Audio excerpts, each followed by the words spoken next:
Elections ముందు షిర్డీ సాయి గురించి దారుణాతి దారుణమైనటువంటి స్టోరీలు రాసి నెగిటివ్ చేసి ఉపన్యాసాలు ఇచ్చి ఎలక్షన్ అయిపోయిన తర్వాత అదే షిర్డీ సాయికి బోల్డ్ అంత కాంట్రాక్ట్లు కట్టబెడుతున్నటువంటి వేళ మరి తెలుగుదేశం అధికారంలో ఉంది. తెలుగుదేశం పార్టీతో కలిసి జనసేన ఉంది. ఇప్పుడు మరి నేను కరెక్టే అని నిరూపించుకోవడానికి చేశారా లేకపోతే నిజంగానే చేశారా ఏది అనేది పక్కన పెడితే ప్రస్తుతం పవన్ కళ్యాణ్ ఇచ్చిన ఆదేశం సంచలనమైంది. వైకాపా ప్రభుత్వం షిర్డీ సాయి ఎలక్ట్రికల్స్ కేటాయించిన భూములు శేషాచలం వన్యప్రాణ అభయారణ్యం పరిధిలోకి వస్తాయన్న కథనాల నేపథ్యంలో వ్యవహారం మీద సమగ్ర విచారణ చేసి తక్షణ నివేదిక ఇవ్వాలని అధికారులను ముఖ్యమంత్రి పవన్ కళ్యాణ్ ఆదేశించారు. అటవీ భూముల క్రమబద్ధీకరణ చట్టం 1980ని పూర్తిగా ఉల్లంఘించి కేటాయింపులు జరిపారనే అంశాన్ని అధికారులతో చర్చించారు. తిరుపతి శేషాచలం అడవులని ఆనుకుని ఉన్న ఉపాధ్యాయ నగర్ గ్రాండ్ వాల్ట్ రోడ్లోని అటవీ సరిహద్దు కంచె ధ్వంసం అవడం, అటవీ శాఖ నిర్మించిన దివ్యారామం క్షేత్రంలో జంగిల్ క్లియరెన్స్ పేరుతో చెట్లు నరికివేత మీద ఆయన స్పందించారు.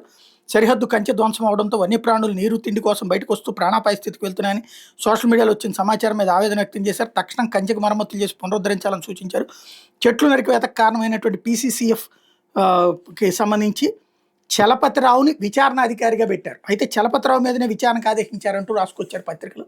అది పక్కన పెడితే ఇప్పుడు మరి ఏనుగులు వచ్చేస్తున్నాయి. శ్రీకాకుళం జిల్లా దగ్గర, చిత్తూరు దగ్గర ఏనుగులు, సింహాలు అనేది పులులు అవి వచ్చేస్తున్నాయి. మరి వాటి మీద ఎందుకు చేయట్లేదు అంటే సంథింగ్ నేను ఏదో చేశానని చెప్పుకోవడమా దీంట్లో అన్నటువంటిది ఆలోచించుకోవాలి.